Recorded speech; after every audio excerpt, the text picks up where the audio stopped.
Something was wrong with the way my daughter looked at me across the birthday table at Le Bernardin. Jessica had been texting someone throughout dinner, shooting glances at me like I was a problem to be solved.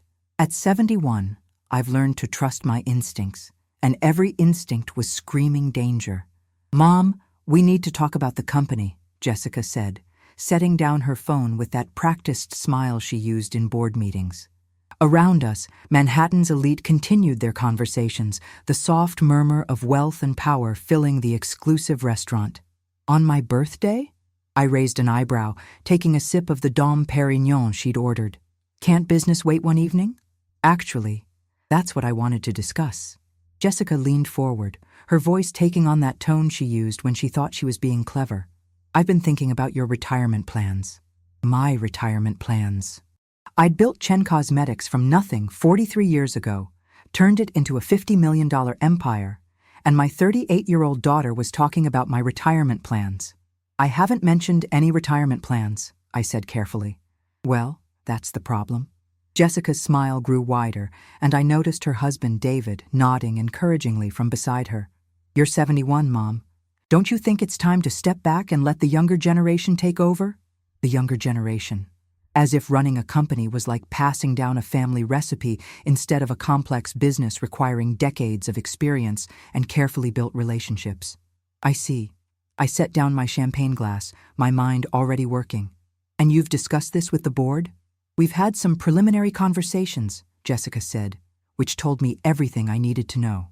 She'd been working behind my back, probably for months. "How preliminary?" I asked. "Mom, look around." Jessica gestured to the elegant restaurant, the wealth surrounding us.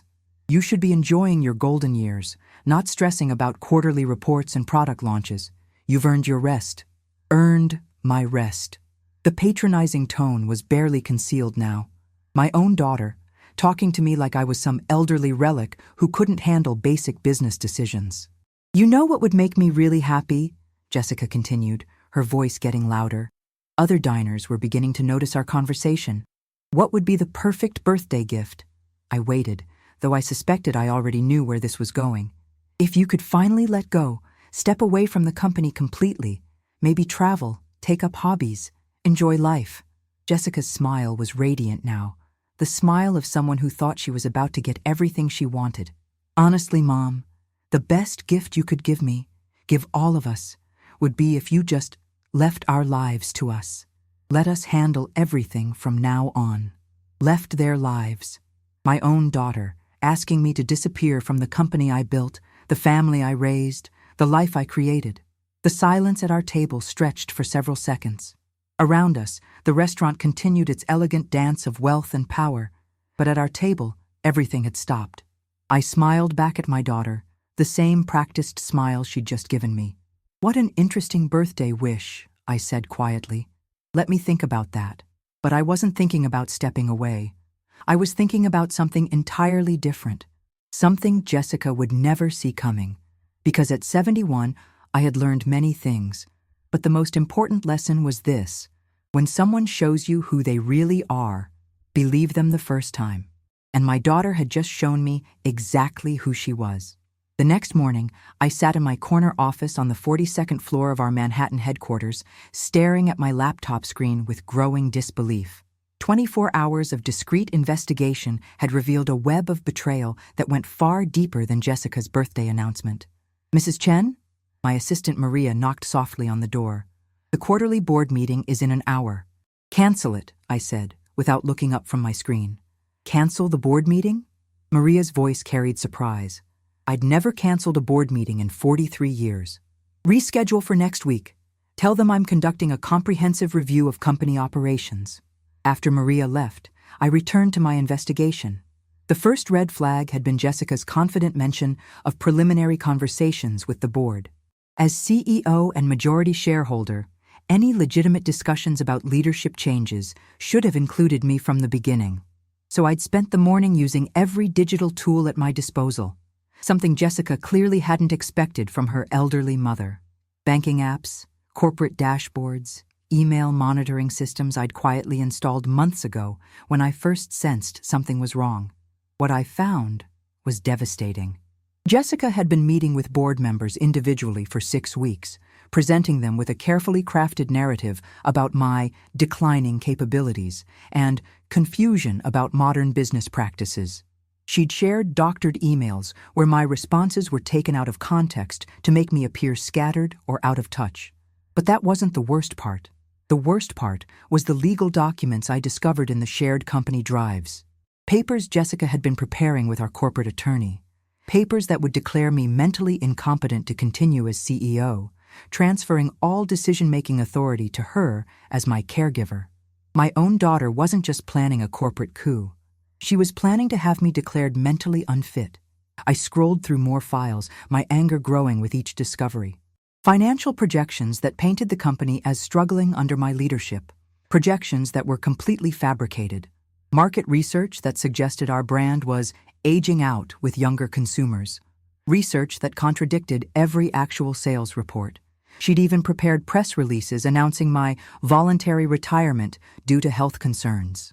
Health concerns. I ran 3 miles every morning and had just passed a comprehensive physical with flying colors. My phone buzzed with a text from Jessica. "Mom, I hope you're not upset about last night. I really think this could be wonderful for you. We can discuss details over lunch today. David found a lovely assisted living community in Westchester." Assisted living. She was already planning to warehouse me in some facility while she took over everything I'd built. I set down my phone and opened a new browser window, navigating to our company's banking portal. As majority shareholder and CEO, I had access to every account, every investment, every financial instrument that kept Chen Cosmetics running. If Jessica wanted to play games with lawyers and board members, she was about to learn that her 71-year-old mother still had a few tricks up her sleeve. But first, I needed to understand exactly how far this conspiracy went. I picked up my phone and dialed our head of security.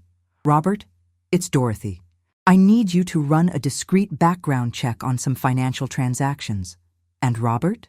This conversation never happened. By the time I finished my calls an hour later, I knew exactly who was involved in Jessica's plan, how much money they thought they were going to steal, and how completely they had underestimated the woman they were trying to destroy. They wanted me to disappear from their lives? Perfect. I was about to give them exactly what they'd asked for, just not in the way they expected. Over the next 3 days, I became a ghost in my own company. While Jessica continued her charm offensive with board members and David researched care facilities, I quietly executed a plan 43 years in the making. The beauty of building a business from the ground up is that you know every secret passage, every hidden lever of power. Jessica might understand quarterly reports and marketing strategies, but she had no idea about the deeper architecture of Chen Cosmetics, the offshore accounts, the subsidiary companies, the web of financial instruments I'd carefully constructed over 4 decades. "Mom, you seem distracted," Jessica said during one of our casual lunches that week. We were at her favorite spot in Tribeca, surrounded by young professionals who probably thought we were just another mother-daughter duo having a pleasant meal. "Just thinking about what you said at my birthday," I replied, cutting my salmon with deliberate precision. "About stepping away from everything." Jessica's eyes lit up. "Really? You're considering it?" "I'm considering a lot of things." I met her gaze directly. "Tell me, Jessica, in your vision of my retirement, what exactly would my role be?" "Well, obviously you'd still be part of the family," she said quickly. "But you could finally relax, maybe do some traveling, take up painting. And the company?" "The company would be in good hands. My hands." Jessica reached across the table to pat mine, a gesture that would have seemed affectionate to any observer. But I felt the calculating coldness beneath it. "You built something amazing, Mom. Now let me protect it." "Protect it? From whom? The woman who created it?" "David found the most wonderful place in Westchester," Jessica continued. "It's not quite assisted living, more like an active senior community. You'd have your own apartment, but there would be people around to help with things.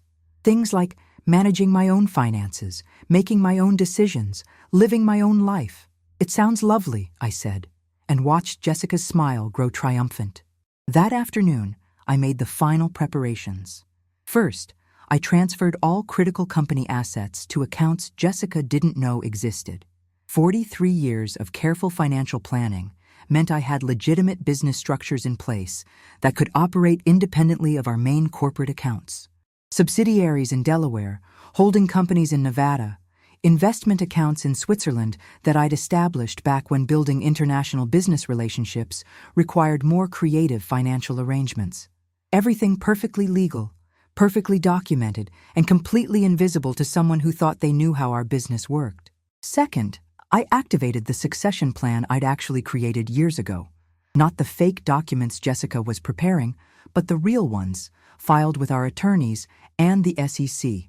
Documents that explicitly outline the circumstances under which control of the company could be transferred and the safeguards in place to prevent exactly the kind of hostile takeover Jessica was attempting. Third, I contacted every major client, vendor, and business partner we had. Not to announce my retirement, but to let them know about upcoming structural changes to our company operations and to provide them with new contact protocols that would route all critical business through channels Jessica couldn't access. Finally, I prepared my digital disappearance. At 71, I was more tech-savvy than most people half my age. I'd learned early that staying current with technology wasn't optional in modern business. It was survival.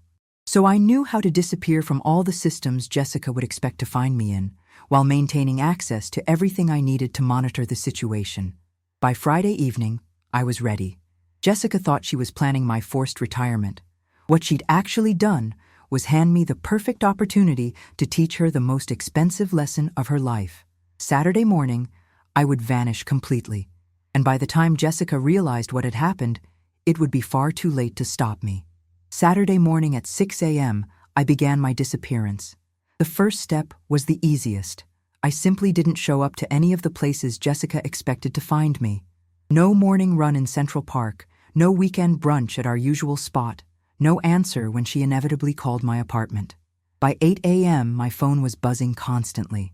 Jessica, David, even some board members who were probably wondering where I was for our rescheduled meeting that I'd never actually rescheduled. I let them all go to voicemail. The second step was more complex. Using my laptop from a quiet corner table at a coffee shop in Queens, a borough Jessica would never think to look for me in, I systematically locked down every aspect of Chen Cosmetics that required my authorization.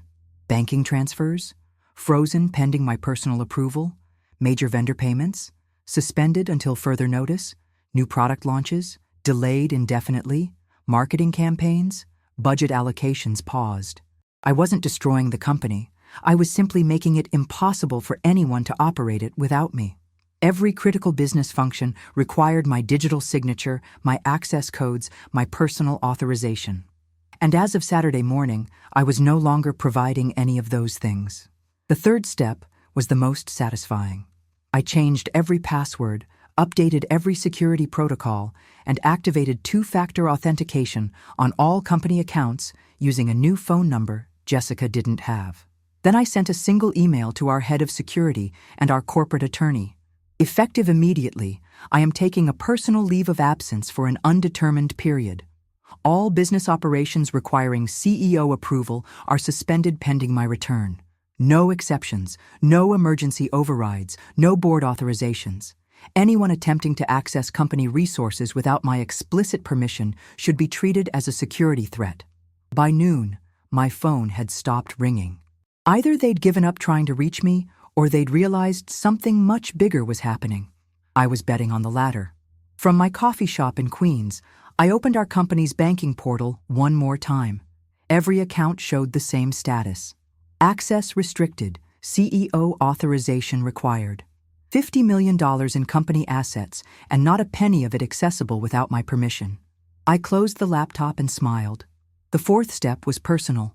I'd spent Friday evening packing everything meaningful from my Manhattan apartment into storage units across 3 different boroughs. By Saturday afternoon, my apartment looked exactly the same to any casual observer, but everything that mattered to me was gone. My photos, my jewelry, my important documents, my late husband's personal effects, all safely stored where Jessica would never find them. The fifth and final step was the message. At 5 p.m., I sent identical texts to Jessica, David, and every board member who'd been part of her little conspiracy. You wanted me out of your lives. Congratulations. You got your wish. When you're ready to discuss the terms of my return, you know how to reach me. Until then, enjoy running the company without access to any of its resources. Dorothy. Then I turned off my phone, removed the battery, and dropped it in a trash can in Central Park. For the first time in 43 years, I was completely disconnected from Chen Cosmetics. No calls, no emails, no urgent meetings, no crises that required my immediate attention. It was terrifying. It was also incredibly liberating. I took the subway to Brooklyn and checked into a small hotel under my maiden name, paying cash for a week's stay. From my room window, I could see the Manhattan skyline glittering in the distance, all those lights representing all that power and money and success. Somewhere in those towers, Jessica was probably discovering that getting what you wish for isn't always what you expect. Because while she'd wanted me out of her life, I doubted she'd wanted the company frozen, the accounts locked, and every business operation grinding to a halt. But that's exactly what she was going to get. I'd spent 71 years learning that actions have consequences. It was time for my daughter to learn the same lesson. Monday morning arrived with all the subtlety of a financial earthquake. From my hotel room in Brooklyn, I watched the chaos unfold through the wonders of modern technology. Despite vanishing from Jessica's reach, I still had access to everything I needed. Security cameras in our offices, email monitoring systems, even audio from the boardroom meetings that I'd had installed years ago for quality assurance purposes. Jessica discovered the extent of my disappearing act at exactly 8:47 a.m. I watched through the security feed as she stormed into my corner office, her confident stride faltering when she found my assistant Maria looking confused and apologetic. "Where is she?" Jessica demanded. "I don't know, Miss Chen. She hasn't returned my calls since Friday." "Well, get her on the phone now. We have the Nordstrom presentation at 10, and the new product launch needs final approval." Maria's uncomfortable expression said everything. "I've tried." Her phone goes straight to a message saying the number is no longer in service. Through the camera, I watched my daughter's face change as the implications began to sink in. She pulled out her own phone, probably trying to call me herself, then watched her expression shift from annoyance to confusion to something approaching panic. "Get David up here. Now." 20 minutes later, David rushed into the office, and I listened as Jessica filled him in on the morning's discoveries. The blocked phone, the missing CEO, the complete lack of any information about where I might be. "She's probably just taking a long weekend," David suggested, but his voice lacked conviction.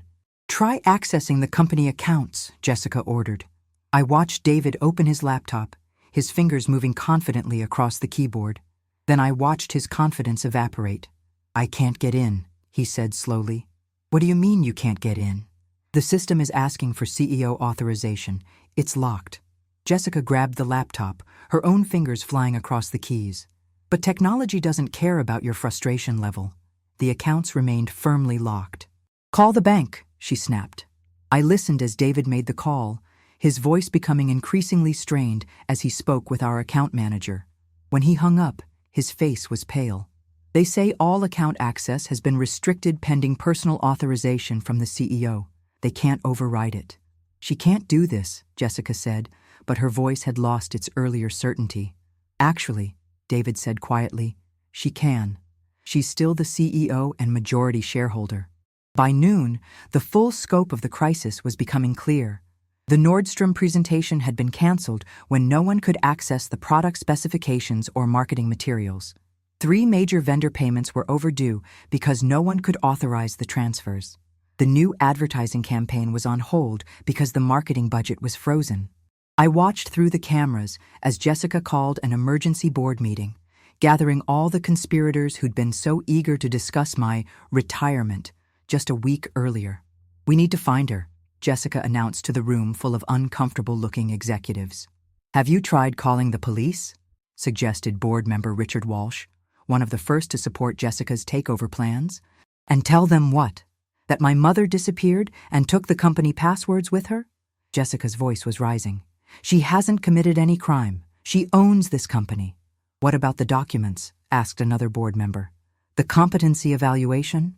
"Those take time," David interjected. "Weeks, maybe months. And we'd need her present for the evaluation." I smiled from my hotel room as I watched Jessica pace around the boardroom like a caged animal.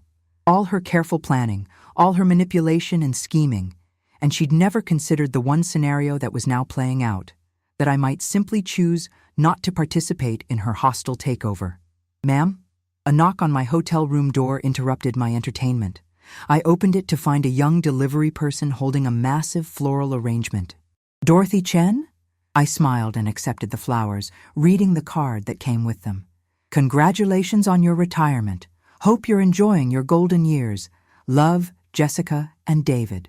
The irony was delicious. Even while desperately trying to find me, Jessica was maintaining the pretense that this was all my choice. I set the flowers on my windowsill and returned to my laptop. It was time for phase 2 of my plan. Wednesday brought the consequences I'd been anticipating. Chen Cosmetics had been paralyzed for 72 hours, and the business world was starting to notice. From my Brooklyn hotel room, I monitored the growing crisis through multiple channels: news alerts, industry websites, and most satisfying of all, the increasingly frantic communications between Jessica and our business partners. The first domino to fall was our largest client. "Mrs. Chen?" The call came through to my new, untraceable phone at exactly 10 a.m. "This is Margaret Sullivan from Sephora Corporate. We've been trying to reach someone at Chen Cosmetics about our Q4 orders, but we're getting very confusing responses." I listened as Margaret explained that Jessica had tried to authorize a major product shipment, but without access to our manufacturing systems, inventory management, or quality control protocols, the order couldn't be processed. "Jessica told us you were temporarily unavailable," Margaret continued carefully. "Is there someone else we should be working with?" "Actually, Margaret, I'm completely available," I said pleasantly. "I'm just not currently working with the people who've been claiming to represent me." The silence on the other end spoke volumes. "Mrs. Chen, I have to ask, is Chen Cosmetics stable? Should we be looking at alternative suppliers for the holiday season?" And there it was, the question every business fears most. When your biggest client starts questioning your stability, word spreads fast in the beauty industry. "Chen Cosmetics is absolutely stable," I assured her. "The current personnel issues will be resolved shortly. In the meantime, all major client relationships will be handled personally by me." After I hung up, I made similar calls to our other major accounts. Each conversation followed the same pattern: initial confusion about who was really in charge, followed by relief when they realized they could work directly with me, followed by subtle but pointed questions about what exactly was happening at our company. By Thursday, the industry gossip machine was in full swing. I monitored the beauty trade publications online, watching as speculation began to appear about leadership instability at Chen Cosmetics. One particularly insightful article in Beauty Independent asked whether the company was experiencing a succession crisis following the recent absence of its founder. But the real entertainment was watching Jessica's increasingly desperate attempts to maintain control. Through my office security cameras, I observed her bringing in outside consultants, IT specialists trying to break into our systems, lawyers researching emergency corporate procedures, even a private investigator who spent several hours interviewing Maria about my disappearance. None of it worked, of course. 43 years of building a business had taught me how to protect it from exactly this kind of internal threat. The breaking point came Friday afternoon. I was enjoying coffee at a small cafe in Park Slope when my untraceable phone rang. The caller ID showed a number I didn't recognize, but I had a feeling I knew who it was. "Mom." Jessica's voice was strained, exhausted, and for the first time in years, genuinely uncertain. "Hello, Jessica. Where are you?" "I'm exactly where you wanted me to be," I said calmly. "Out of your life." "Mom, please. This has gone far enough. The company is falling apart." "Is it? That's interesting. I built Chen Cosmetics to run smoothly under proper leadership. If it's falling apart, perhaps the problem isn't the company. I need the access codes." "No, Jessica. You wanted to remove me from leadership. You can't have it both ways. You can't push me out and then demand I fix the problems you've created." "I never said I wanted to push you out." The lie was so blatant I almost laughed. "Jessica, I have recordings of your conversations with the board members. I've seen the legal documents you prepared. I know about the assisted living facility David found for me. I kept my voice level, professional. You wanted me gone, and I've granted your wish. But you can't just destroy the company. I'm not destroying anything. I'm simply not participating in my own removal. There's a difference. Mom, please, we can work this out. Come back, and we'll discuss everything. On your terms? With your lawyers and your board members and your plans to declare me incompetent? I sipped my coffee, watching Brooklyn life flow past the cafe window. I think not. Then what do you want? For the first time in our conversation, Jessica had asked the right question. I want an apology. I want acknowledgement of what you tried to do. And I want guarantees that it will never happen again. And if I give you those things, then we'll see. But Jessica, this time, the terms are mine. I hung up and returned to my coffee. The real negotiations were about to begin. Saturday morning brought the call I'd been waiting for. Not from Jessica. She was too proud to make the first real move. The call came from Richard Walsh, the board member who'd been most enthusiastic about my retirement. Dorothy, we need to talk. Hello, Richard. Lovely morning, isn't it? Dorothy, this situation has gone too far. The company is hemorrhaging money. Is it? That's unfortunate. Perhaps you should discuss that with your new CEO. We both know Jessica can't operate the company without the access codes. I smiled from my hotel room balcony, watching the Saturday morning joggers in Brooklyn Bridge Park. Then perhaps you should have considered that before planning to remove me from leadership. Nobody planned to remove you. We just thought, Richard, I have recordings of your conversations with Jessica. I know exactly what you thought. My voice remained pleasant, conversational. You thought a 71-year-old woman would be easy to manipulate. The silence stretched for several seconds. What do you want? He finally asked. I want a formal board meeting, all members present, and I want Jessica to present her competency evaluation documents to the full board, the ones she prepared to have me declared mentally unfit. Dorothy, those documents were just precautionary measures.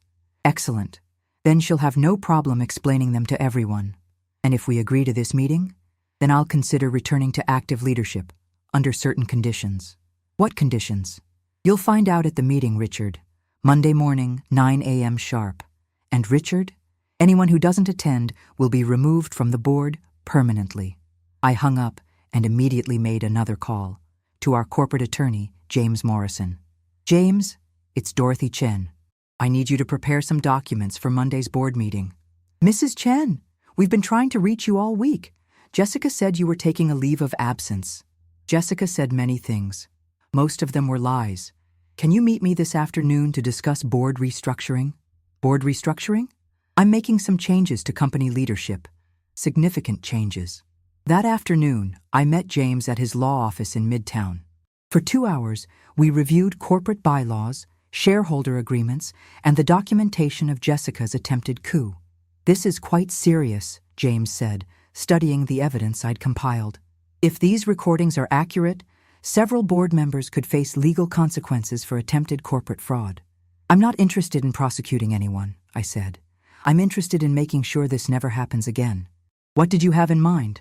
I outlined my plan, watching James's expression shift from surprise to admiration as he realized the elegance of what I was proposing. It's brilliant, he said finally. Completely legal, entirely within your rights as majority shareholder and absolutely devastating to anyone who betrayed you. Can you have the documents ready by Monday morning? Absolutely. Sunday evening, I moved back into my Manhattan apartment. Everything was exactly as I'd left it, except for the dozens of messages on my answering machine, the piles of mail that had been slipped under my door, and the unmistakable sense that my daughter had been searching through my belongings while I was gone. I spent the evening preparing for Monday's board meeting, reviewing my notes and rehearsing the presentation that would reshape Chen Cosmetics forever. At exactly 6 p.m., I sent a text to Jessica. I'll see you at tomorrow's board meeting. Come prepared to explain your actions to the full board. And Jessica, bring those competency evaluation documents you had prepared. We're going to discuss them in detail. Her response came immediately. Mom, we can work this out privately. I texted back. No, Jessica. Privacy is what allowed this situation to develop. Tomorrow, everything happens in the open. I turned off my phone, and went to bed early. Tomorrow, my daughter was going to learn what happens when you try to outmaneuver someone with 4 decades of business experience. Monday morning at 9 a.m. sharp, I entered the Chen Cosmetics boardroom for the first time in over a week. Every board member was present, a remarkable attendance rate for people who'd recently been planning my removal. Jessica sat at the far end of the table, her usual confidence replaced by barely concealed nervousness. David was beside her, shuffling through papers that I suspected were her backup plans. "Good morning, everyone," I said pleasantly, taking my seat at the head of the table. "Thank you for gathering on such short notice." "Dorothy," Richard Walsh began, "we're glad to have you back. Perhaps we can discuss—" "We'll discuss everything in due time, Richard." I opened my laptop and connected it to the boardroom's presentation system. But first, I'd like to review some recent events. The first slide appeared on the screen. A timeline of Jessica's meetings with board members, complete with dates, locations, and attendees. Over the past 6 weeks, I continued in my most professional voice, there have been numerous private meetings discussing my leadership capabilities. Meetings that, according to corporate bylaws, should have included me as CEO and majority shareholder. Uncomfortable glances were exchanged around the table. "Jessica, would you like to explain to the board why these meetings occurred without my knowledge?" My daughter's face had gone pale, but she lifted her chin defiantly. "Mom, those were just informal discussions about company direction." Informal discussions. I clicked to the next slide. Excerpts from Jessica's emails describing my declining mental acuity and confusion about modern business practices. Would you consider these statements informal as well? The silence in the room was deafening. And these? The next slide showed the legal documents Jessica had prepared, the competency evaluation forms, the power of attorney transfers, the press releases announcing my health-related retirement. Board member Sarah Kim spoke first. "Jessica, what is this?" "I can explain," Jessica started. "Please do," I interrupted. "Explain to the board why you prepared legal documents to have me declared mentally incompetent without any medical basis whatsoever." "I was trying to protect the company," Jessica said, but her voice lacked conviction. "Protect it from whom? The woman who built it?" "Mom, you're 71 years old. You should be enjoying your retirement, not stressing about business operations." "I see." I clicked to the final slide, the new corporate structure I'd spent the weekend developing with James Morrison. "Since you're so concerned about my stress levels, I've decided to make some changes that should address your concerns completely." The slide showed a complete restructuring of Chen Cosmetics' leadership hierarchy. Jessica's name appeared in a new position, Junior Associate, Product Development, a role with no executive authority, no access to financial systems, and no pathway to CEO succession. "Effective immediately," I announced. "There will be new leadership protocols at Chen Cosmetics. The board will now include 3 new independent directors who have no family connections to the company. All executive positions will be subject to annual performance reviews by the full board. And most importantly, any future discussions about CEO succession will be conducted through official channels with full transparency." "You can't do this!" Jessica stood up, her composure finally cracking. "Actually, I can. As majority shareholder, these changes are entirely within my authority." I looked around the table at the other board members. "Anyone who objects to these new policies is welcome to resign immediately." No one moved. "Excellent. Then we're in agreement." Jessica stormed out of the boardroom, David trailing behind her. The remaining board members sat in stunned silence. "Any questions?" I asked politely. There were none. The aftermath of Monday's board meeting rippled through Chen Cosmetics like an earthquake, reshaping everything in its wake. Jessica's first instinct was to fight. By Tuesday morning, she'd hired her own attorney and was exploring options to challenge my authority as majority shareholder. By Tuesday afternoon, her attorney had explained that my actions were completely legal and that any challenge would require proof of mental incompetence, the same competence she'd been planning to question fraudulently. By Wednesday, Jessica realized she had no legal recourse. By Thursday, she discovered the full extent of her new position at the company. I watched through security cameras as she arrived at her new office, a small space on the 15th floor, far from the executive suites. Her new assistant handed her a stack of product specification sheets and informed her that her first assignment was to review packaging designs for our budget cosmetics line. Packaging designs. My daughter, who a week earlier had been planning to run a $50 million company, was now reviewing lipstick container mock-ups. "This is humiliating," she told David that evening. I knew this because they'd chosen to have their conversation in the company parking garage, apparently unaware that security cameras covered every inch of our building. "Maybe you should apologize," David suggested. Apologize? For what? For trying to plan for the company's future? For trying to have your mother declared mentally incompetent? Even through the grainy security footage, I could see Jessica's defensive anger. I was protecting the company's interests. Yin, were you? Or were you protecting your own interests? It was the first time I'd heard David challenge Jessica directly. Apparently, watching your wife's corporate coup collapse in spectacular fashion provides some clarity about priorities. Friday brought the conversation I'd been expecting. "Mom?" Jessica called me directly for the first time since our negotiations had begun. "Hello, Jessica. I want to discuss my position at the company." "What about it?" "This is ridiculous. I have an MBA from Wharton. I've been working at Chen Cosmetics for 8 years. I can't be relegated to reviewing packaging designs." "You're absolutely right," I said. "Someone with your qualifications should be capable of much more than entry-level work." "Exactly. So can we discuss? Which is why I'm confident you'll excel in your new role. Consider it an opportunity to learn the business from the ground up, something you apparently missed during your previous 8 years." "Mom, this isn't fair."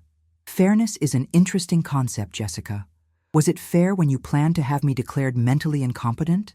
Was it fair when you held secret meetings to discuss removing me from the company I built? Was it fair when you told me the best birthday gift would be my disappearance from your life?" The silence stretched for nearly a minute. "What do you want me to do?" she finally asked. "I want you to learn. I want you to understand what it means to build something instead of trying to steal it. And most importantly, I want you to remember that actions have consequences." "How long?" "As long as it takes." I hung up and returned to my corner office, looking out at the Manhattan skyline I'd conquered 4 decades earlier. Some lessons can only be learned the hard way. 6 months later, I sat in my corner office watching my daughter through the security monitors. Jessica was in the packaging design department, working late on a presentation about sustainable cosmetics containers. Her initial anger had gradually transformed into something I hadn't seen from her in years: genuine engagement with learning. "Mrs. Chen?" Maria knocked on my door. "Your dinner reservation is confirmed for 7. I smiled. Tonight was my 72nd birthday, and I was celebrating exactly as I chose, with friends who had supported me through the crisis, at a restaurant I loved, with no hidden agendas or family power plays. My phone buzzed with a text from Jessica. "Happy birthday, Mom. I hope you have a wonderful evening. No requests for money. No manipulation about family obligations. No suggestions about how I should celebrate. Just a simple birthday wish from a daughter who was finally learning to respect boundaries." I texted back, "Thank you. How's the sustainability project coming along?" "Actually really well. I think you'll be impressed with what the team has developed." And I believed her. Over the past 6 months, I'd watched Jessica discover parts of the business she'd never understood when she thought she could skip to the top. She was learning about supply chains, manufacturing processes, quality control, all the unglamorous details that actually made Chen Cosmetics function. More importantly, she was learning humility. The board meeting earlier that day had been a perfect example. Jessica attended as a junior team member, presenting her department's quarterly report with none of the entitled confidence she'd once displayed. She answered questions professionally, accepted feedback gracefully, and for the first time in years, I was genuinely proud of her work. The sustainability initiative could save us 12% on packaging costs while improving our environmental impact. She'd concluded her presentation. "Excellent work," I'd responded, and seen the genuine pleasure in her eyes at earning praise through merit rather than family connection. After the meeting, Richard Walsh had lingered to speak with me privately. "Dorothy, I owe you an apology," he'd said. "What we planned was wrong. I let personal relationships cloud my judgment about what was best for the company." Apology accepted, Richard. We all make mistakes. What matters is learning from them. 3 other board members had approached me with similar sentiments over the past months. The attempted coup had served as a valuable lesson for everyone involved, not just Jessica. Now, as I prepared to leave for my birthday dinner, I reflected on the unexpected gifts that had emerged from that painful period. First, I discovered capabilities I hadn't fully realized I possessed. Managing a complete corporate crisis while maintaining business relationships and implementing strategic changes had proven that my skills were sharper than ever at 71. Second, I'd learned the value of setting clear boundaries. For years, I'd allowed family dynamics to blur the lines between personal relationships and professional responsibilities. That ambiguity had enabled Jessica's attempted takeover. Now, with clear corporate structures and defined roles, everyone understood exactly where they stood. Third, I'd found a new model for succession planning. Instead of simply handing power to the next generation, I was requiring them to earn it. Jessica was learning the business from every angle, developing skills and perspectives she'd never gained while being groomed as the heir apparent. Most importantly, I'd learned that my scars, the betrayal, the isolation, the fear of being discarded, had actually revealed strengths I'd forgotten I had. The woman who could disappear completely from her own life and still maintain control of a $50 million company was not someone who needed to fear aging or retirement. I was not a relic to be managed or a burden to be warehoused. I was a force to be reckoned with. My phone rang as I gathered my things to leave. Jessica again. "Mom, I wanted to ask you something." "What is it?" "Would you like to have lunch tomorrow? Just the 2 of us. No business discussion, no agenda. I just miss talking to you." For the first time in months, I heard genuine affection in my daughter's voice. Not manipulation, not calculation, just a daughter who wanted to spend time with her mother. "I'd like that very much," I said. "Great. There's this new place in Soho I think you'd love." After I hung up, I stood for a moment looking out at the city lights. Somewhere out there, other women were fighting similar battles. Adult children who saw them as obstacles rather than resources, families who confused love with control, businesses and relationships that needed defending. I thought about the lesson I'd learned. Sometimes the best way to prove you're not ready to be discarded is to show everyone what happens when you choose to leave. My scars had become my wisdom. My pain had become my power. And at 72, I was just getting started.